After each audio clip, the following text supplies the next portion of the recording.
नमस्कार मित्रों। ग्रहों में राजा कहे जाने वाले सूर्य, जो ग्रहाणाम अधिपति, ग्रहों के अधिपति हैं, ऐसे सूर्य जो सत्ता के कारक हैं, राजा के कारक हैं, पिता के कारक हैं, आत्मा कारक हैं, ऐसे सूर्य 14 जनवरी 2026 को धनु राशि से निकल करके अपने पुत्र शनि की मकर राशि में गोचर करने जा रहे हैं। सूर्य के गोचर का फल कुछ राशियों के लिए विशेष होने जा रहा। उन राशियों में सबसे पहले मेष राशि आती है, क्योंकि मेष राशि सूर्य की उच्च राशि है और मेष राशि के कर्म भाव में यह गोचर करने जा रहे हैं।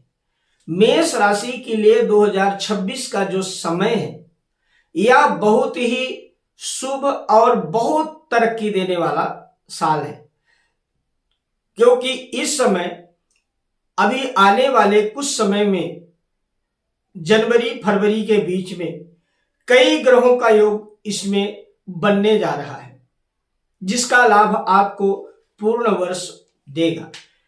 पर सूर्य के मकर राशि में प्रवेश करते ही आपके पूर्ण वर्ष का कैलकुलेशन ये सेट हो जाएगा कि आपको पूर्ण वर्ष क्या करना है, कैसे करना है। आपके यह जो कर्म भाव है उसको ये चमकाने वाले हैं।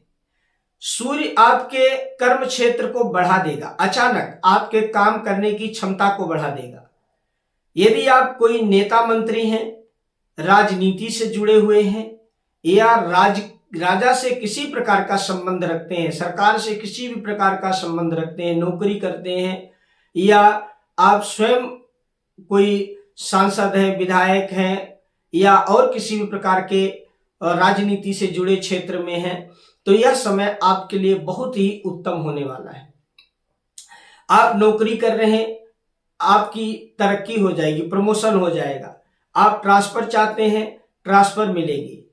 सभी प्रकार की सत्ता का जो भी राजनीति से जुड़ा हुआ कार्य है वह आपको इसका लाभ इस समय जरूर दिलाने वाले हैं। नए नए काम आपको अपने आप ही मिलने लगेंगे। आप यदि व्यवसाय कर रहे हैं तो व्यवसाय में आपकी उन्नति को ये बढ़ाने वाले हैं, बड़ा लाभ देने वाले हैं। इस व्यवसाय की उन्नति में आपके अंदर एक नई ऊर्जा जगाएंगे। शारीरिक जो स्वास्थ्य है उसको बढ़ा देंगे, अच्छा कर देंगे। संतान का सुख भी आपको ये दिलाएंगे। यदि आप किसी प्रकार की कोई परीक्षा देना चाहते हैं, किसी चीज की कोई कंपटीशन की तैयारी कर रहे हैं आप, तो आप निश्चित मान के चलिए कि यह समय आपके लिए बहुत ही अच्छा रहेगा। आपको सफलता की नई नई सीढ़ियां ये चढ़ाने के लिए बाध्य हैं। आपको भूमि, भवन, वाहन, इन सभी चीजों का सुख सूर्य के मकर राशि में राशि प्रवेश करने के बाद से प्रारंभ हो जाएगा। आप अनुमान लगाइएगा कि 14 जनवरी से लेकर के आने वाले 1.5 महीने तक, कम से कम 20 से 25 फरवरी के अंदर आप देखेंगे कि आपके जीवन में अचानक बदलाव आया होगा। आपके काम करने की क्षमता बढ़ गई होगी, आपके अंदर सोचने की सकारात्मकता बढ़ गई होगी। आपका जो माइंड है अपने आप नए नए जो विचार है उसमें प्रकट होने लगे और काम करने का साहस भी आपके अंदर बढ़ गया है। सूर्य जो है यह सभी ग्रहों का राजा है। सूर्य के कर्म भाव में प्रवेश करने का मतलब है कि आपके प्रोफेशन में एक नया सूर्योदय होना, आपके प्रोफेशन को कई गुना ज्यादा चमका देना। सूर्य वहां पर जब गोचर करता है या जब बैठता है तो कुल दीपक नामक योग बनाता है। यह कुल दीपक का मतलब होता है कि पूरे कुल को आप जो है तारने वाले हैं, पूरे कुल के लिए आप शुभ साबित होने वाले हैं, पूरे कुल का नाम आप बढ़ाने वाले हैं। इसके साथ दूसरी राशि जो है वह है वृश्चिक। आपके पराक्रम भाव में गोचर करने जा रहे हैं। आपके पराक्रम कार्य में मेहनत तो ये जरूर करवाएंगे, मेहनत करने की इच्छा शक्ति भी जगा देंगे। छोटी मोटी यात्रा भी करवा देंगे, नए नए मित्रों से आपको मिलवाएंगे और पड़ोसियों के साथ और छोटे भाइयों के साथ आपको अपने संबंध बना करके, मधुर संबंध बना करके रखना पड़ेगा। यदि आप इस समय घर लेने की प्लानिंग कर रहे हैं, जमीन लेने की प्लानिंग कर रहे हैं, वाहन लेने की प्लानिंग कर रहे हैं, या आप किसी भी प्रकार से प्रॉपर्टी से जुड़े हुए बिजनेस में हैं, जैसे प्रॉपर्टी डीलर्स हैं, बिल्डर्स हैं, आप ईंट भट्ठा का कोई धंधा कर रहे हैं, मिट्टी का धंधा कर रहे हैं, यदि आप इससे जुड़े हुए हैं, आप किसी खेल कूद से जुड़े हुए हैं, राजनीति से जुड़े हुए हैं, तो आपके लिए यह बहुत अच्छा समय आने वाला है। यदि आप सत्ता से जुड़े हुए हैं और आपको कोई पद नहीं मिल पा रहा, आप उसके लिए प्रयास कर रहे हैं, तो यह समय आपको पद मिलने का भी समय आ गया है। आप यदि गायन वादन से जुड़े हुए हैं, कोई कला क्षेत्र से, तो उसमें भी आपके लिए यह बहुत अच्छा योगदान देने वाले हैं। तीसरी राशि है वृषभ राशि। इनके सुख भाव में गोचर करने जा रहे हैं। सूर्य का जो परिवर्तन है, ये आपके चौथे भाव के मालिक होकर के आपके भाग्य भाव में गोचर करने जा रहे हैं। कर्क राशि के जातक पिछले 2-3 सालों से बहुत परेशान थे, जिनके हर कार्य में रुकावट आ रही थी, स्वास्थ्य भी उनका कुछ नरम गरम रहता था और घर में भी कुछ माहौल इनके इस समय ठीक नहीं चल रहा था।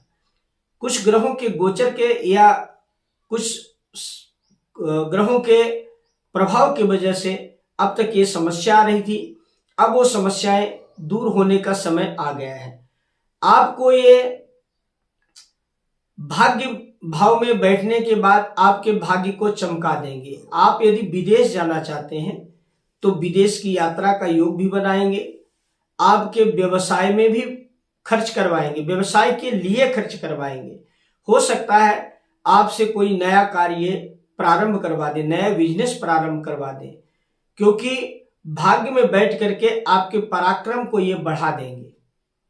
आपके पास नई नई ऊर्जा जाग जाएगी कि आपको क्या करना है और कैसे करना है। तो इनके राशि परिवर्तन के साथ साथ जो है, आपको नए नए लोगों से मिलने का योग भी बनेगा। आप उनके साथ मिलेंगे भी और उनसे लाभ भी आप कमाएंगे,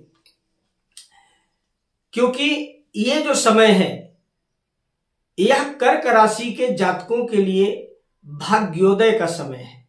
तो आपके भाग्य का उदय करेंगे और आपके मन चाही इच्छा जो है वो पूर्ण करेंगे।